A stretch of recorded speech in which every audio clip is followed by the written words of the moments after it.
So today's interview is with Patrick Bowen. He is the CEO of Neurophos. Neurophos is working on some incredible stuff in optical computing. They raised $110 million in their Series A earlier this year. And Patrick is incredible. He comes from a physics background. He studied metamaterials, and now he's building in compute. What was your take on the conversation? Well, I love the way that his background in metamaterials sort of set him up to build Neurophos. And the big bet he's trying to make is that you could actually create not a 5x, 10x, even 20x gain in terms of performance on LLM inference through photonic computing, but we're talking a 100x gain. Yeah, I think it's interesting. One of the things people always say about photonic computing particularly, is that it's always a couple of years away. It's always right around the corner. And sitting down with Patrick really gives you a sense of where we are at in that journey, and Neurophos' belief that we are a lot closer. And they back that up with really exciting commercial momentum and a fundraise earlier this year. So let's do it. The Compute 100 is a podcast about the most consequential market in AI. These are the conversations with builders and investors about the technology and the capital powering the greatest infrastructure build-out ever. I'm Brian Schechter. I'm Gaby Lorenzi. We're investors at Primary. Let's dive in to the Compute 100. This podcast is for informational purposes only and does not constitute investment advice or an offer to buy or sell any securities. Welcome to the podcast. We're super excited to have you, Patrick Bowen, CEO of Neurophos. Thanks for joining us. Thank you. It's great to be here. Amazing. Well, let's start. Maybe a good place would be a little bit of your history. When I was reading up on you, you talked about metamaterials. That is a phrase that I had not heard of before. Did a little bit of digging, but why don't you bring the audience up to speed on what that is and start maybe with your PhD, your work there, and your time at Duke, ETH, and then let's start there. Yeah, totally. So I came from this, I guess, kind of wild and crazy world of metamaterials. I call it that because it was founded by my PhD advisor from Duke University, co-founded between him and Imperial College. And in the 2000s, it was literally about invisibility cloaks and negative index of refraction, really esoteric electromagnetic stuff. But the word metamaterials itself, and we can talk all about how to build cloaks, and if anyone wants to have a good time, you can Google Duke Invisibility and read all about our lab and the cloak that we made. And I actually worked for a couple of years on research grants from the U.S. Navy working on cloaking submarines and stuff like that from sonar. So published some papers about that. It's public domain information. But the word metamaterials itself, the prefix meta means an abstraction on, right? So an abstraction on a material. And so the idea is, if you're trying to make something exotic, truly exotic and unusual from an electromagnetic or an optical perspective, you're pretty much stuck with materials that you can find in nature, or that you can pay a chemist to make custom molecules for you, and you put those molecules in a pile and you get whatever refractive index or optical properties those things give you. It's a really difficult base to work off of. So instead of doing that, the idea is, let's start with something that's like a small loop of wire. And you can make that out of normal materials, normal metal, whatever. And the thing is, you can engineer that loop of wire to be whatever size and shape you want. Now, as long as that loop of wire is much smaller than the wavelength of light, then light has to respond to that loop of wire in the exact same way it responds to an atom, meaning through its dipole moment. Through its what? Through its dipole moment. And what's that? That's basically the charge separation that occurs in an atom between the electron and the proton, right, due to the electric field. So, but the difference between this loop of wire and an atom is that you can engineer the loop of wire. You can't engineer the atom. You can make this thing have whatever dipole moment you would like. And now you have a custom atom. We call that a meta atom. And then you can repeat this loop of wire in a massive lattice in 3 dimensions. And now you have a custom material where you can engineer all the atoms. And now you can engineer the material to have whatever properties you want. This is really important in the context of making visibility cloaks, because you could prove that in order to actually make a Harry Potter style cloak, you had to come up with materials that you can't find in nature. So we had to find a way to engineer them. And that was the birth of metamaterials. Fascinating. Yeah. And I'm going to refrain from digging into my Dungeons and Dragons early childhood experiences around invisibility cloaks. Just for a second, where are we with invisibility cloaks? So we learned that there's no market for cloaks, believe it or not. Actually, so cloaking is very different if you're trying to do it for optics or even radio frequency versus if you're trying to do it for acoustic waves. So for the sonar stuff, it actually works beautifully in kind of like the way that you would imagine. For optics and electromagnetics, it turns out that you can only cloak one color at a time. And this is a hard limit from general relativity, like or it's really a special relativistic thing, but anyway, you cannot make a cloak that cloaks all colors at the same time.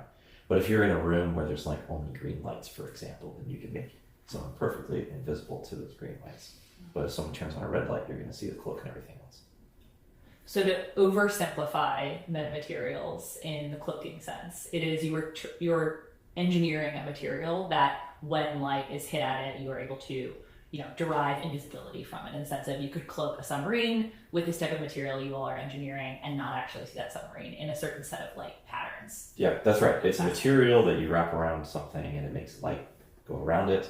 Or sound. Or sound. Yeah. Or any sort of other kind of wave that you engineer it for. Yeah. Makes that wave go around it and keep going, then bounce off whatever was behind it and come back. So you got seriously into light as a PhD student at Duke. You got into entrepreneurship as well. Like, let us know about that and then how that led to what you're building today. Yeah, so the whole cloaking thing, sadly, there's no market for cloaks. But kind of like how, in order for us to have the Apollo 13 mission and like go to the moon and all that stuff, we haven't commercialized the moon yet. Maybe we will one day, we've not done it yet. But in order to do that, we invented a whole bunch of technologies that enable us to go to the moon. And those technologies have been commercialized, right? And so very similarly, the cloak has not been commercialized, but the underlying technology that was developed to make the cloak started to be commercialized in the 2010s. And so there were a bunch of companies that were being created while I was doing my PhD. Like Chimeta is doing SATCOM, and there's Pivotal and Echodyne and Lomotive and Evolve. There's a bunch of these that were commercializing metamaterials-based technologies, and this is SATCOM, terrestrial communications, and LiDAR, radar. So anyway, I ended up doing my normal PhD stuff 9 to 5 on Monday through Friday. And then on nights and weekends, I was consulting for a bunch of these companies that were commercializing metamaterials-based technologies up and down the electromagnetic spectrum. They were startups, but for the most part, ended up being fairly successful. And so that's what really got me into the startup world. Amazing. And then keep going to what you're building now. Okay, so after I graduated, I took the consulting stuff full time. I made a consulting firm. My PhD advisor from Duke co-founded it with me, and that ended up partnering with a venture capital firm that turned it into an incubator to make more metamaterials-based spin-out companies. And at the time, we actually had some interesting projects that were in common with things going on at Google X. So we spent some time out there. I had some interesting conversations actually with Sergey Brin about optical compute. And that's what really got me thinking about optical compute as a field.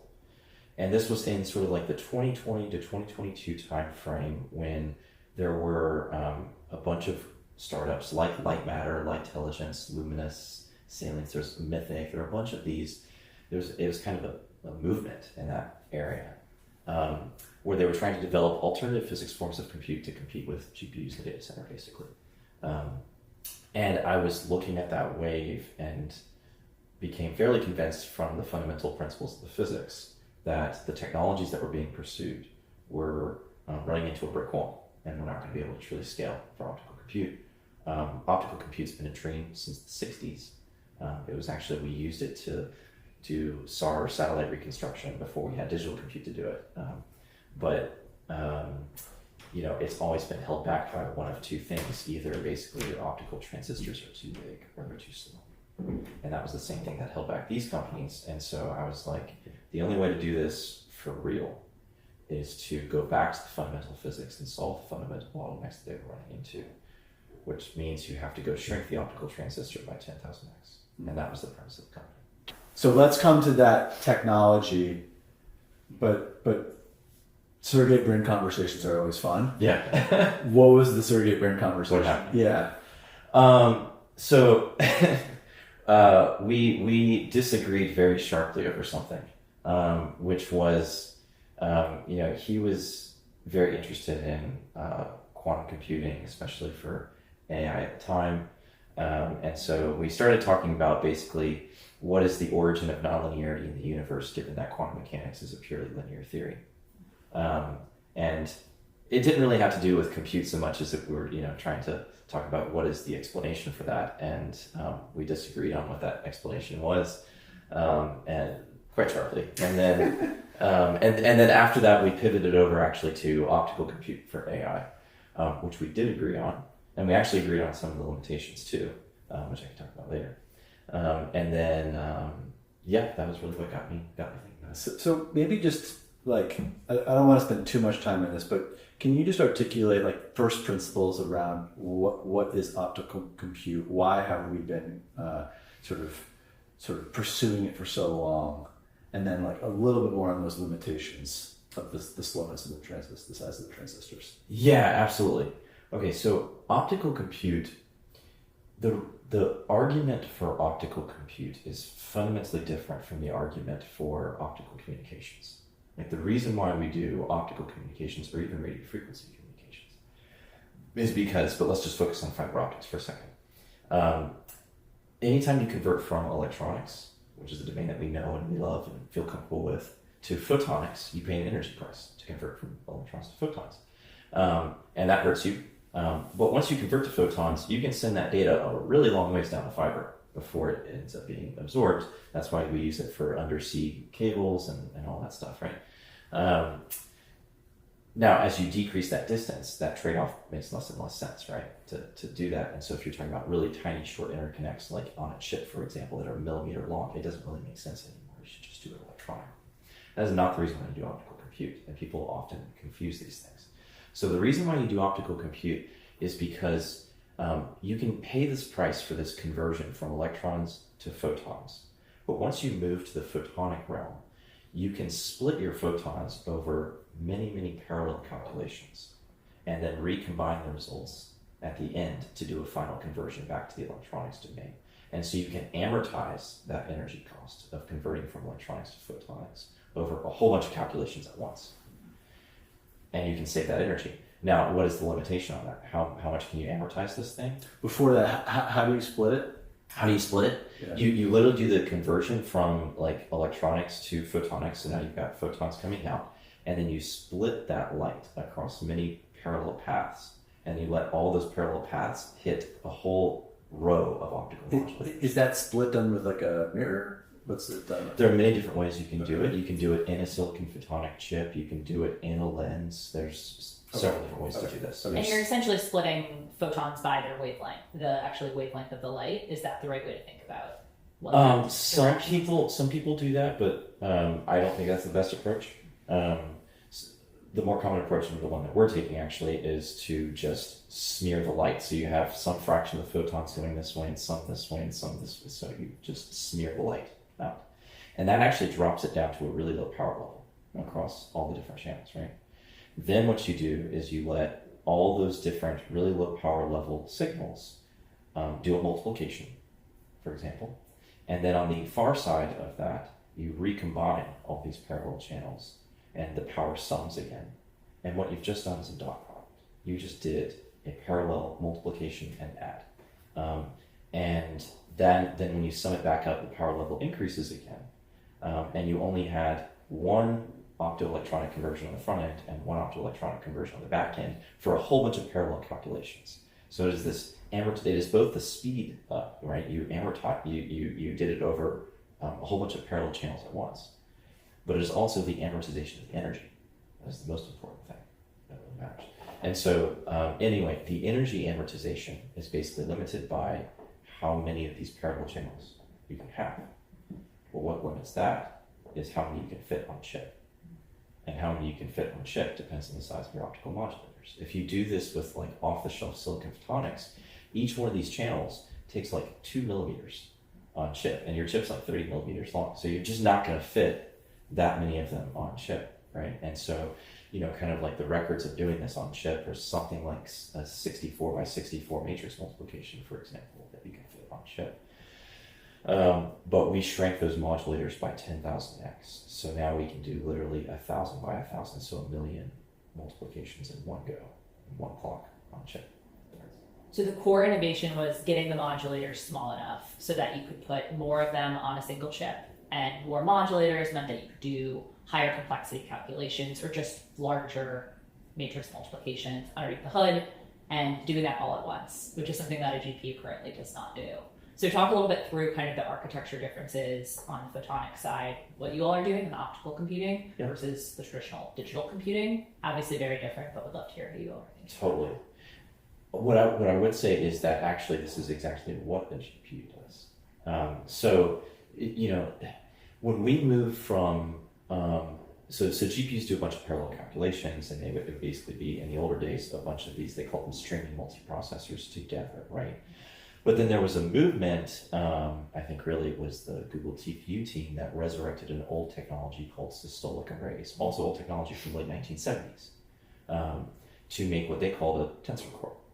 And that tensor core pretty much does the exact same thing that I'm describing that the optical compute does. It does matrix-matrix multiplications. And so you basically load a matrix into this large digital circuit, and then you have digital signals that come in, and it does a bunch of multiplications and adds, and then combines the results or whatever. The difference being that when you do this digital, you pay an energy price for every single one of those multiplies and adds. You can't amortize the energy in the same way that I was talking about you can with photons. And so the power basically just goes as the area when you do this with a digital tensor core. And ever since sort of like the TPU days, obviously like the Grok chip has tensor cores in it, the Cerebrus chip has tensor cores in it. Almost all of the digital silicon today is some sort of systolic array-based digital technology, right? We're basically building the same kind of architecture. It's just that it's photonics that's doing the matrix multiplication underneath it, not a digital tensor core. And it can do dramatically more because of how small you can split the light. Correct. It can do it dramatically more energy efficiently. Yeah.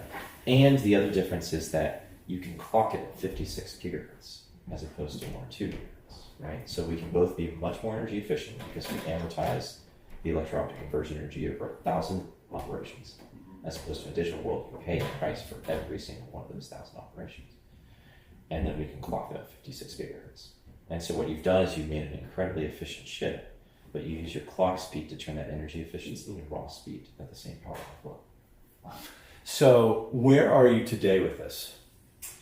And we have a chip here, so. And we have a chip here, yeah. So basically this chip has, in the center, there's a 5 by 5 millimeter area. In that 5 by 5 millimeter area, we put 1 million of our optical modulators. That's the same size array that you need to 50x Blackwell in both a raw energy efficiency and a raw compute density, so speed per unit die area. And if you were going to make this with off-the-shelf silicon photonics that you can get today, and a lot of the other companies were trying to build in the 2020 to 2022 timeframe, that chip would have to be 1 meter by 1 meter. So we squeezed 1 meter by 1 meter of optical modulators into a 5 by 5 millimeter area. And so, from here, we've kind of, I would say, de-risk the fundamental physics. And by the way, it comes all the way back to cloaking, right? Yeah. So in order to make the cloaks, you had to make these meta-atoms, right? And this the first thing I said was that thing has to be much smaller than the wavelength of light. Yeah. Right? So there's this whole tradition in science that was developed in the metamaterials world for how to make really tiny optical modulators. And now we're basically repurposing that technology for optical computing. So now that the fundamental physics has been demonstrated and de-risked, from here we're basically just building out. We've got a couple POCs, but by 2028 is our go-to-market time frame. We're building out basically a reticle-sized chip that incorporates this optical tensor core with digital logic to support what you need for the rest of the neural network, and will be co-packaged with HBM, just like the way you build a normal GPU today. And so it's essentially a drop-in replacement for an AI accelerator. So 2028, you're about to have a very wild 2-3 years. You just raised some money. Want to share about the fundraise, the sort of state of the company before the raise, where you are today, where do you want to be a year from now, and maybe let's talk about a bit on the business side of where you are, where you're going. Yeah, so we just raised a $110 million round. Congratulations. Thank you very much. Not easy to do in this market. It's not an easy thing to do in this market at all. But that gets us, pretty much like 2 years of runway through the POCs that we plan on building. And yeah, we were very privileged to have Microsoft investing in our round, and 12 invested. They spent a lot of time with us, and they were involved in the press release, and we were on Bloomberg together, and it was kind of a splash about that. And so now, we have pretty serious engagements with, I think, the majority of hyperscalers at this point, all the way to commercial negotiations and things like that in a way. Mm-hmm. So the journey from the sort of physics de-risking to to it working as a system will be a long one. What kind of team do you need for that? How are you building that team? Where are you building that team? Yeah, the best thing about this business is that the barrier to entry is high. Yeah, and that is also the worst thing about this business is the barrier to entry is high. So this is a very multidisciplinary company, as you can imagine, right? We've got like silicon photonics and the metamaterials side, and then there's like digital and analog and software stack. And so you've got, if you look across the company, there's like 6 or 7 of these technology verticals, each of which you need world-class experts in, and really the best of the best. You need like your 300 Spartans specialized in each one of these 7 different things. It is very difficult to build a team like that. And the other thing is, like, I believe very strongly in an in-person work culture, especially if you're going to be building a deep tech company. So, convincing that talent to kind of like, we're going to work together, basically 9 hours a day, 996 sort of thing. And to engage in this kind of project is incredibly challenging, but I think we've done it. We actually really have a world-class analog team. We've got a world-class metamaterials team. We've got a great silicon photonics team right now. Like, the company's still small, but within the 30, 40 people that we have, we've actually kind of spanned all these things. So paint us a picture of what happens if you win, which I imagine you need to do a really good job painting that picture to get people to come join you. Yes. So share that vision with us. Right. So the architecture that we've sketched out for our product, which we call the T100, that will be coming out in 2028. That thing will be roughly 50 times the raw energy efficiency of Blackwell and 50 times the raw speed in the same amount of die area. So it's 2. In Blackwell, you have 2 reticle-sized chips. For us, we also have 2 reticle-sized chips, co-packaged with HBM in the same way, so you can imagine that the BOM is similar. But 50 times the raw speed, so basically it performs in the same speed as 50 of those chips together in the same power envelope. And so, this is something that is fundamentally saving the kind of like power crisis that I think a lot of the hyperscalers are encountering, where the power is just like not even available. What do you say to someone who says, I'm sure you got this from VCs, something like, okay, well, that's the Blackwell, you got the Rubin, you got the Feynman, by 2028 you're going to have the Ada or whatever it is, all the stuff out there, sort of famous physicist, kind of computer science person, and 50x today, we don't really know where that's going to be. Is that going to be enough of a leap in 3 years from now? Yeah, totally. So if you basically look at more than the last decade of NVIDIA GPUs, and you make an apples to apples comparison for the same bit precision, the same kind of flops, the same amount of die area, and so on, you can basically trace out their energy efficiency and compute density over time and sort of cut out the marketing level numbers, right? Yeah. So we've obviously done that and done that extrapolation, and then you can also actually tie that very closely to the rate of improvement that TSMC advertises from their generation to generation technology nodes, going from 5 to 4 to 3 nanometers and 2 nanometers and so on. And they track very closely, actually, as you would expect they would. And so that's basically saying Moore's law is dead. NVIDIA is riding the wave of TSMC innovation. But NVIDIA has done this thing of like at the marketing level of, the AI factory. Correct. And the sort of radical co-design project that is driving, like, on the one hand, the Jensen math is a problem. On the other hand, the Jensen math is very real. Correct. Yeah, I totally agree with you. So the first thing I'm doing is trying to make a clear apples to apples comparison, and project that out into the future, and saying that they're tied to Moore's law. Moore's law is not dead, but it's growing at like 15% per generation, right? So it's just slow, Which is kind of not Moore's law. Right? Exactly. Totally.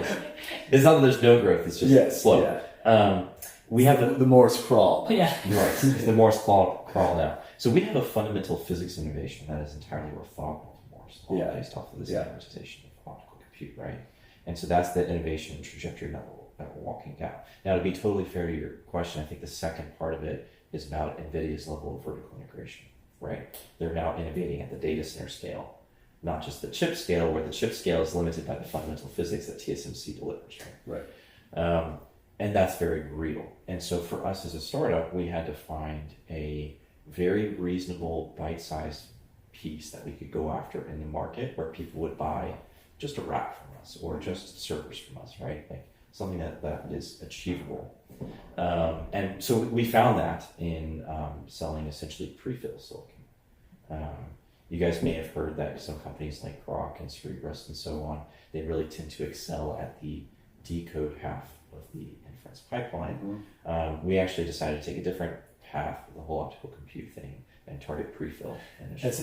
Because prefill benefits more from sort of massive parallelization, whereas the decode moment is really the speed of what's the next token. That's right. So when people talk about AI being memory bandwidth limited, they're usually talking about the decode path. There are some exceptions to this, and some people are making some very interesting innovations here, but generally speaking, that's kind of like the rule of thumb, is like prefill is compute bound and decode is memory bandwidth bound.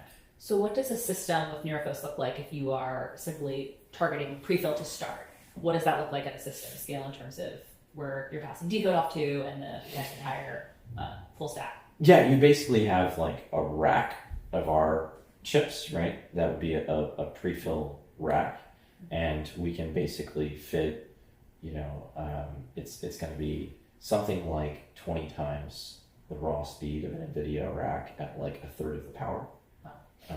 Right? And then putting that right next to a rack of NVIDIA or a rack of AMD or whatever that you're specializing to decode, and you would just connect through the front side network to transfer the KV cache from our rack to their rack. Yeah, so it's there's like this fascinating moment in the semiconductor industry right now where, like, the way I would summarize it, would love to kind of get your take on this, is because of the volume of compute that is now required with AI and the consistency of those workloads because of the sort of relative heterogeneity of the different models, you have an opportunity to sort of pick apart different specific workloads and build custom silicon solutions, sometimes even with fundamental different underlying technologies, in order to build the most efficient data center you could. Totally. And if you're going to spend whatever, 800 billion on data centers, it's worth it to do that level of sort of product diversity, whereas historically that has been too much of a lift. Yeah, I could not agree more. Like, volume justifies specialization. All right, fun. So you've got a big company to build. What are you most worried about? It's just a lot to build. Yeah. Like we talked about trying to find a small digestible beachfront for a startup, right? But even that thing that I said, we're going to deliver like a rack in 2028, that's a lot to build. Good Lord. And I mean, it's even a lot to build if we were just going to sell cards and that's it, right? And so even that vision of a rack is something that I think is not really achievable for a startup. You have to do it with partners. There's just too much vertical integration. You're going to have major suppliers and partners in your supply chain in order to deliver various pieces of this. And then you keep your core competency, and you work with other people to deliver this. And so I think that's what Neurophos really looks like today, where we are a small, very Spartan team that needs to grow. So we're going to be about 80 people or something by the year. but working with very large big brothers that are helping us go to market. If you break down oversimplifying the kind of challenges to get to market, I think we talked a little bit on team being the first one, building the right team to achieve this vision. Second thing is manufacturing this, which I'd love to spend a second there. And then the third thing is competition and really getting customers, which you spoke a little bit to with having Microsoft as an investor. Let's talk about those latter two, manufacturing and then customers and the landscape of players here, which is just changing every single day. Yeah. On the manufacturing side, you have found a lot of incredible innovations in being able to manufacture your process using traditional CMOS. Walk through that process of being able to manufacture the Neurophos chip in a traditional process that we use today versus having to alter what TSMC does and overcoming that hurdle. Yeah, totally. This is, I think, part of the core fundamental innovation of Neurophos was not trying to find a way to introduce a new material into the CMOS process. Like there are a lot of people working in, fringes of silicon photonics where they're trying to use lithium niobate or like exotic materials that you're just not going to be able to convince TSMC to. That's just not going to happen. And so we spent a lot of time making sure that we understood the limitations of the end-to-end manufacturing process and then custom designing our modulators to that process. And so that just takes a lot of electromagnetic experience to find a way to mold yourself into the existing ecosystem, but then that's what we did. And so this is basically made with a 22 nanometer process, and we can go finer. And we need to, basically, because of the access of digital IP blocks, but the optics doesn't need it. So this was done 22 nanometer. And where can you just explain for us a bit more of how this gets manufactured in terms of the relationship between what TSMC is bringing to the table and then your sort of photonics uniqueness? Yeah, so we I can't talk too much about exactly what's inside that chip, but I will say that it's completely compatible with basically the equivalent of a TSMC 22 nanometer line. We don't really make any changes to the materials or anything else of that process. It really is truly designed just to the process. And what about this glass part here? That part is, if I could, that part is basically helping us couple the light in and out of that modulator, right? So if we break down back to the three, team, manufacturing was close partnership with TSMC, figuring out how to fit your system into theirs, which was an incredible process to overcome. And then the third thing, let's talk a little bit about the landscape. I mean, photonics is not a novel idea, but the way you guys are bringing it to market is definitely new with this optimization of the size of the modulator. But talk to us a little bit even more broadly outside of just being able to do optical computing. There's inference players popping up all over the place. How do you think about bringing a new startup to market in this incredibly tense moment? Yeah, it was, I guess I would say that, back like a decade ago, it was almost impossible to start a chip company, right? And that's because the market was pretty small relative to the cost of developing chips. Chips are really expensive to develop. And so I think entrepreneurship is about the stars basically have to align because it's such low probability that you succeed if the stars don't align. And those stars have to be like, it's the perfect market, the perfect technology, the perfect team, and so on. And only if that's like, you can find a way to line all those things up, then you go do it. And so, in this case, there was a massive market out there that justified the expense of all of this development. And so things just have to make economic sense. Going forward, though, I kind of have this hope that AI is going to deliver so much increase in productivity, including for the chip design process, that founders will be able to start companies that are addressing, it doesn't have to be $1 trillion market, it can be something smaller, and you can still reasonably build a chip for it. But that's kind of my perspective on it. Now, there are a bunch of other companies that have tried to address this $1 trillion market, but they were not able to find a way to deliver, let's call it more than an order of magnitude improvement beyond the competition. And I think most of the digital ASIC companies are in this spot where, because they're fundamentally tied by the physics, like maybe you can make an architecture change, but like NVIDIA is pretty good at architecture.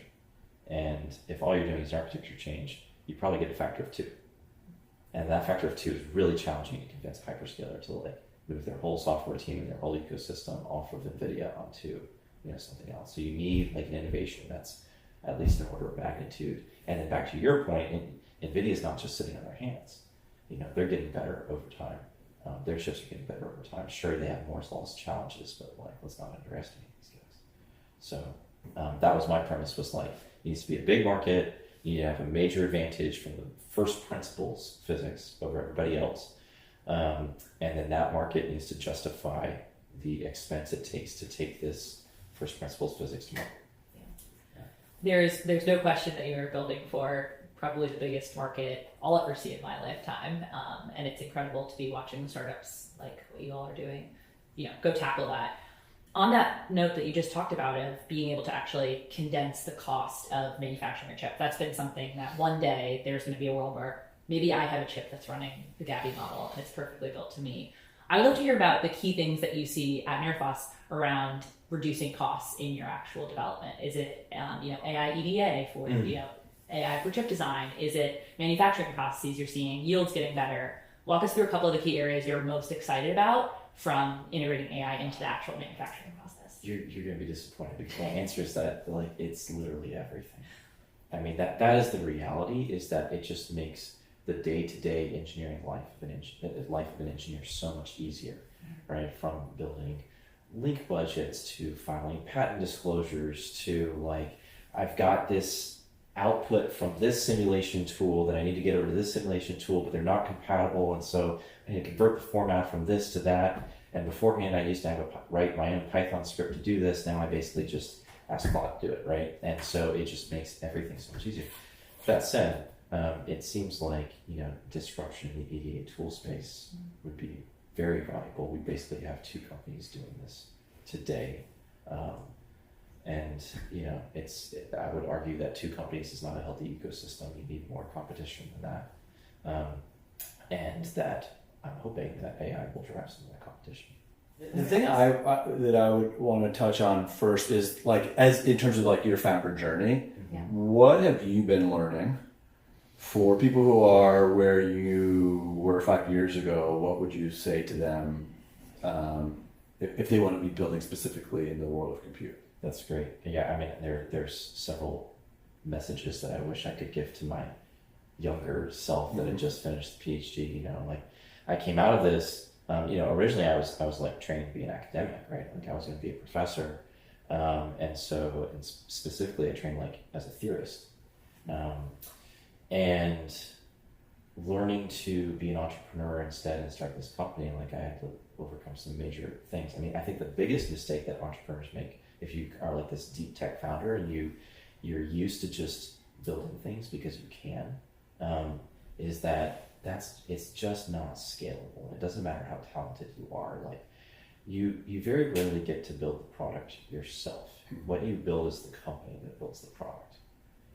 And changing your mindset from I'm architecting this chip to I'm architecting a company that's going to architect this chip. Now I'm probably going to come. I am probably going to come with the fundamental architecture of the chip, right? But the after you've kind of sketched out basically what this thing is, now your main job is to go build a company that's going to build the chip. Right? That was a major shift in mindset.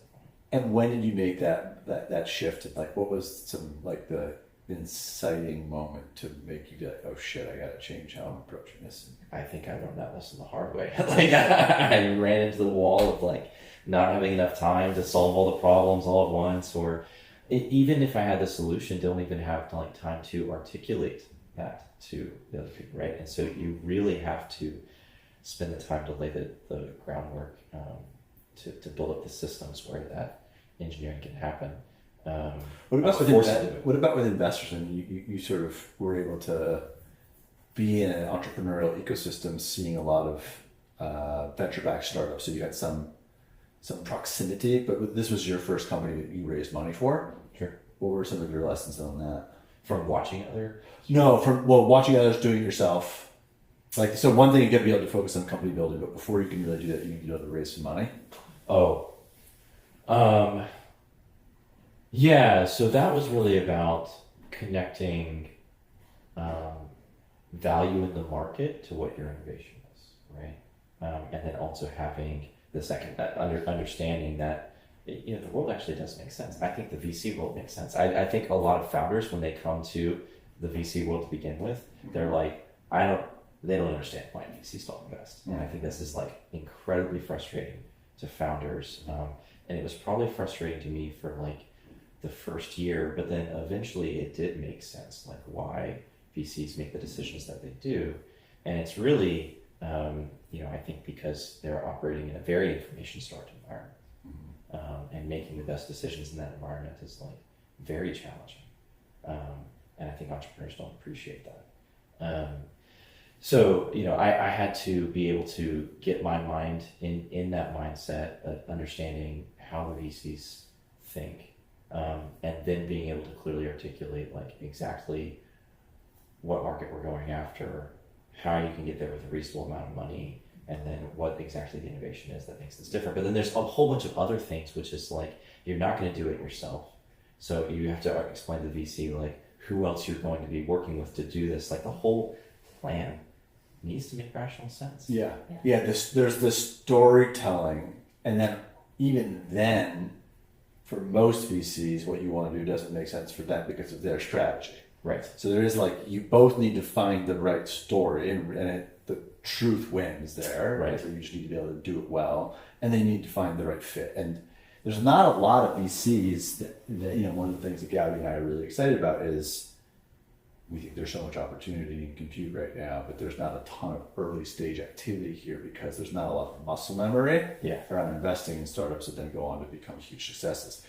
We think that's about to change. We think that you're a great example of sort of a rising generation of semiconductor startups that are taking, in one way or another, sort of really big swing to drive the type of innovation that's needed, really specifically for the AI revolution. And there are more VCs that are thinking the way that we are right now. How would you advise a founder to start to like get that story right, but then also get the sort of startup investor fit right? I haven't found a better way other than like, you can look at what companies the VCs have invested in, right, to kind of get the, a profile for them. But honestly, you can only profile that so much. I feel like you never know exactly what's going to click before you have the meeting. So you just have to have a massive funnel. You just have to like go talk to a bunch of them. Now, don't waste their time. Like, don't go after like a biotech focused firm if you're building a chip company. That makes no sense. So you definitely do some homework on that too. Like, don't waste their time. But you got to talk to a lot of people. One thing we see that's interesting, and this has evolved a lot, obviously, as there's been way more VCs looking into compute, is sometimes founders actually find the best success in raising from funds where it's their first time investing in this market. They are endlessly optimistic about the upside. They are believers in you and the team and other companies. How do you kind of balance that tension of talking to investors who are so deeply set in the way of the world as it has existed in compute for the past 30, 40 years versus I call them compute curious folks who are, I'm interested in this market. I think there's something here. I don't know anything about semis, compute, photonics, optical computing, etc. You could actually have a lot of success with either of those personas. Talk about how you've navigated that as a founder and where you found really interesting like conversations and learnings from both personas. Totally. Like, the problem is that you just never know how somebody's going to react to a negative experience. And so, we were coming off of basically two negative experiences, I'll call them, that people were coming from. So one is just that traditionally chip exits have not been very large. And so there's just kind of this general perception that, you're not going to sell a company for more than $1 billion. And so that only you can't justify more than 100 million of investment because I need my 10x. And if you're telling me to get to market is going to require like 300 million, there's like, we should just not build this company, is the answer. So that's one. But then, and a lot of people came, I think, with that bias, which is now very different. Like, I think Grok has proved this, right? That now you can sell a company for significantly more than $1 billion. Makes sense from first principles because the market's $1 trillion. The second one was there were a whole bunch of companies that tried to do optical compute just before us, right? In this 2020 to 2022 timeframe. There were a whole bunch of investors, the first ones to go after this, that were burned basically from that experience. And yeah, they would kind of, meet, but they're scared because of what had just happened. And so, you either need, in that case, it's either a very special one of these that kind of has rationalized the mistake in the correct way. Like, I think even as human beings, it's like very easy for us to blame other things other than ourselves, to be honest, or like incorrectly rationalize a negative experience. That can happen. But if you find somebody who has actually rationalized what happened in the correct way, then you have an opportunity with some of these like traditional compute firms. Otherwise, you might be better off going for a firm that is new in the compute space, right? And so that's why you have that mix. So it sounds like the tension and the way you overcame it, at least with folks who potentially had been burned, had seen that photonics had a graveyard of companies, was around this core innovation of making the modulator smaller. You had this physics-based approach, deeply based on your history as a PhD, your research, and your co-founder is your PhD advisor, correct? No, he was a postdoc at an adjacent lab that we collaborated with a lot. Yeah. So your co-founder was a postdoc, deep experts in the space, and you were able to say, let me pair this, modulator innovation with a deeply technical team that's different than everybody that's come before us, and here's how we can move forward. Yeah, it was really focusing the problem on like what is the first principles bottleneck for optical compute. Let's apply first principles approach of thinking about this thing and how we solve it from first principles, right? And unfortunately, all those companies that failed, they didn't tell their investors and customers, oh, this was the first principles reason why we failed, which was, by the way, foreseeable from the beginning, right? They're like, oh, there's this other reason, this other market that we should go after, right? And so there was actually no learning that was being propagated up to the upper managements. It was just, oh, optical compute doesn't work because the optoelectronic conversion is too high, for example. And so what was the market that they went to? Like, is this, I'm thinking like light matter started optical compute, but is now doing something different, but still, like, what is it that they're doing celestial, similar? Like, where do you see them having moved to? Most people pivoted to interconnects. Right, okay. Yeah. And then started making basically, products for decode, essentially, right? Where the memory bandwidth is the concern. Maybe for talking a lot about your founder journey, something that we alluded to earlier is you are a part of a rising generation of folks who have been newer to the compute industry, founders and CEOs who are taking on this role, who don't have 30 plus years in semis to back them. What do you say to all of the college students? I speak to a lot of them who are dying to get into EE classes, and the Verilog course at Stanford is impossible to get into now. Talk about what you're seeing from the younger generation, how you're bringing that talent into the fold at your company, and what excites you about that, and the advice you have for them. Yeah, we actually had a great experience hiring a mathematician who came and joined us as an intern after having just finished his master's out of MIT. And this guy was just like incredibly bright. And so I generally have this stance of, if someone is just that smart and can also at least articulate their concepts to me, then we should give him a shot, even though he's not been a semiconductor veteran forever. And of course, I don't put him on like solving design chips, right? But there's certain pieces of the architecture and certain components of. I'm basically convinced now that every engineering team needs to have a mathematician on staff because it was such a wild success. So cases like this where you have drive and you have talent and ambition, but you may not be a 30-year semiconductor veteran. You can get in a team like that and really make a big impact and then grow from there.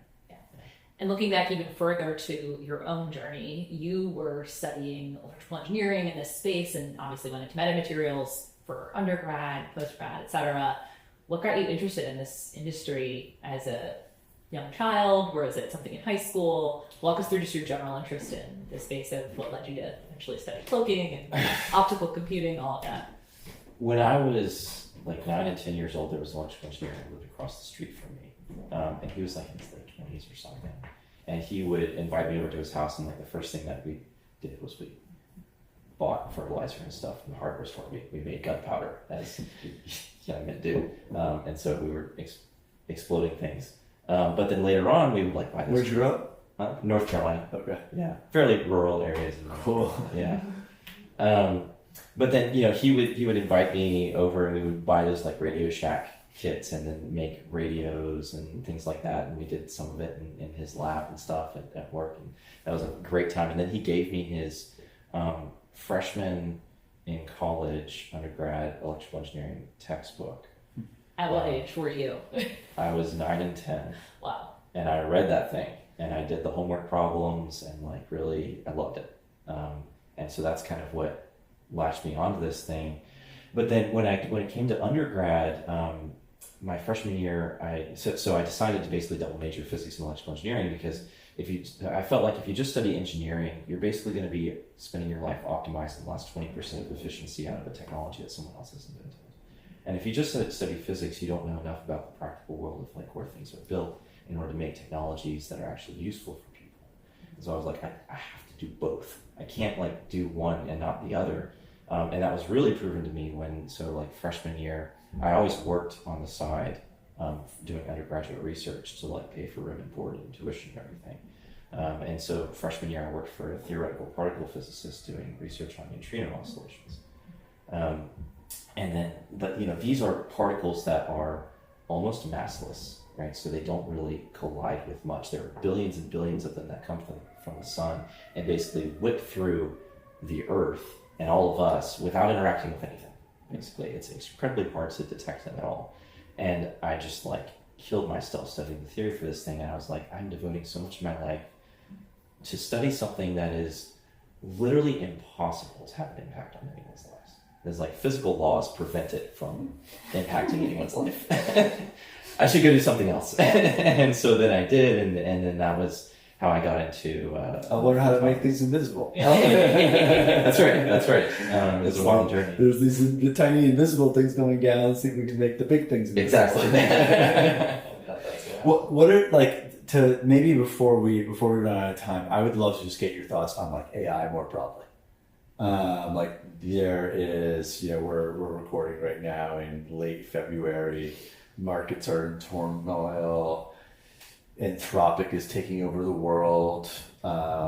There's this epic battle taking place around at the model layer, this existential question of what is going to happen to the future of the economy, what it means to be a human being, geopolitics. It's like it could not be bigger in terms of the stakes, and you're building sort of a underlying picks and shovels technology for this massive revolution. But how do you think about what's happening with AI? Obviously, we could spend the entire time talking. Yeah, exactly. And like exactly which layer do you want to talk about with but this? you choose the layer. Like where does when you're letting yourself just sort of think about the world beyond the company, where do you go? Yeah. So personally, I am very terrified by the sort of like national debt crisis that I see us in, and this spiral of like we spend $1 trillion a year on interest payments on the national debt. And so this is a very delicate balance between like printing money, which causes inflation, and GDP growth. And my own perspective is that we're in a tough spot unless we can really grow GDP, and we really need something that's like the next industrial revolution that is essentially increasing supply, increasing prosperity, and the production of stuff for everyone, so that we don't end up in a nasty spot. And so that's one of the major things that drives me. And so I kind of think of the economy as right now, basically GDP, unless we're going to do something very extreme on cutting spending, it's basically supply limited. People forget about the supply side of the equation of the economy too much. We think of it as like resources exist and we just take them from each other, instead of the amount of stuff that we have is dependent on how much stuff we make.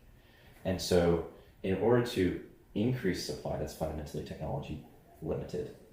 Technology is now an AI problem, and AI is now fundamentally compute power. Yep. Right. And so that comes back to what we do. Yeah, and so when you say you're not the only person to think of it like this. that resonates for me, that articulation of the sort of the GDP problem, the prosperity problem. There's a equality problem in that too. It's like GDP for who? Right. But let's just assume it's like nice, healthy GDP. How does AI help drive GDP? Because one concern right now is that it actually could have the opposite effect by sort of reducing the reliance that the economy has on labor, that then just sort of pulling out of the system the needed, the demand to then encourage more supply. Correct. I think this also comes from like thinking about one side of economics and forgetting about the other side of the economics. And so, you're probably also familiar with Jevons paradox, right? Where, if we make a good cheaper, the market will usually buy more of that good and there's more demand of it, right? And so if I can make engineers more productive, now all of a sudden there's a lot more demand actually for the engineers, believe it or not. But the reason is not because I think it's not because one individual company is going to like hire a whole bunch more engineers. It's because the barrier to entry for creating new companies has been lowered. Yeah. And so you're going to have this metastasis of like startups that are just going to proliferate everywhere, right? And so we're going to just make more stuff is what's going to happen. And the real quality of life, I think, that people get experience from an economic perspective, not a true happiness perspective, but like economics and poverty, is basically the amount of time that you have to spend on work, but then also the amount of stuff we produce in exchange for that time. Right? And the other kind of global force that AI is really like, bringing to the surface, or tension around power, and how much power the United States has now, how much power our competitors have, how much power we need for the future. We're seeing massive plays between the hyperscalers and bringing nuclear plants back online, buying power plants from overseas, bringing generators on site. What you're building says that there is a world in which the current power we have gets us a massive lift in capabilities. Yes. And so talk through kind of the future that you see if you guys are able to succeed and bring what you want to market. What does that mean for, the nuclear plants that are set to come online in 2035, or the future we're building for that's a decade away? Yeah. I mean, I honestly think that, we're going to make AI 50 times more energy efficient, right? Which right now, if you listen to the likes of Sam Altman and Elon Musk, they talk about needing something like a terawatt of power in order to build everything that they want. And that's the equivalent of the entire US power grid today. So we would just spend 100% of it on AI, nothing else. And right now it's like about 12%, I believe, in terms of data center energy. Something like that. Used. Right, but it was like 2% like a decade, not that long ago. And so this is 12% is not small. It's not small. And so now we have a plan to build to, I think it's 2 terawatts in 2030. Meanwhile, China's already at 3 terawatts, and they're going to be at 8 over the same time period. And then this thing becomes like a national security issue, right? Because the future of warfare is AI and robotics. Absolutely. Right? And then if you're saying AI is fundamentally power limited, then the future of warfare is fundamentally power limited. And so, we need absolutely that 50x sort of innovation. Yeah, it's the Jevons paradox. I'm not sure what the right paradox is. It's like you need both the power increase, and then you also need the 50x improvements. That's right. And then other things too. Data centers in space? Yes, no? It's going to happen? It's another attempt to solve the power problem. Yeah. Obviously, right? That's what it's about. Is it a good idea or not? I think that it has a major engineering challenge in the cooling, right? Because in space, there's no convection or conduction, right? You only have radiative cooling. And so you have to pack massive radiators along with your solar panels to get rid of all this heat, right? You're going to take in photons from the sun, they go in the solar panels, you're going to expend all that in chips, and those chips are just toasters. And now you got to get rid of all that heat. And radiators, thermal radiators, that's fundamentally surface limited. You can't make that process go any faster than the black body radiation. And so I haven't heard of this problem. I've heard the GPUs break all the time problem, and how are you going to surface it? There's a bunch of these, but This is the difference between a physicist Yeah, thinking about a problem and But I'm coming back to, again, first principles, like the size of these radiators ends up contributing directly to launch costs. Yeah. Because you need the mass of those, right? And so is it actually going to be cheaper at the end of the day? TBD. How now with your GPUs servicing them, that is a thing. But then you can. I think what you would do is you wind down those satellites and you bring them down to Earth, but then you lose your GPU. I don't know. You can. Another challenge is that chips you have to radiation burn if you're going to put in space. Uh-huh. Yeah. maybe one forward-looking question Yeah. of what's the most exciting thing to you in terms of the business and the future ahead at Neurophos for the next year? Yeah, really excited about some of the commercial negotiations that we have going on your way. Also, some of the demos that we're going to be providing for customers over the course of the next year. Those are going to be, I think, really, really impressive and major firsts in the optical computing space, as this was. And then, yeah, guys, we have to go build for a year, so let's go do that. And Cool. we'll be back. We'll be doing this in a year, and so that will be awesome. Yeah. It's been such a pleasure talking to you and learning more about what you're building. It's inspiring. Thank you. Thank you so much, Patrick, for joining us. Yeah.